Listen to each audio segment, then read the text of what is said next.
मराठा समाजाच्या प्रलंबित मागण्यांसाठी लढा अधिक तीव्र करण्याच्या भूमिकेतून मराठा आंदोलक नेते मनोज जरांगे पाटील यांनी 29 ऑगस्ट 2026 पासून निर्णायक आंदोलन छेडण्याची घोषणा केली आहे।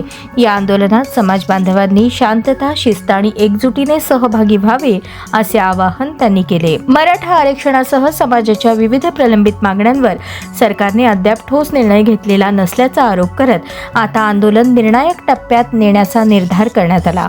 यासाठी राज्यभरातील मराठा समाजाने मोठ्या संख्येने सहभागी होऊन लोकशाही मार्गाने आपल्या हक्कांसाठी आवाज बुलंद करावा असे आवाहन करण्यात आले।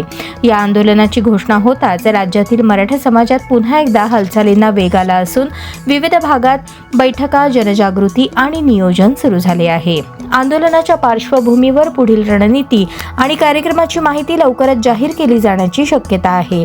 दरम्यान आंदोलनादरम्यान कायदा व सुव्यवस्था राखत शांततापूर्ण पद्धतीने सहभाग नोंदवावा असे आवाहन आयोजकांकडून करण्यात आले आहे।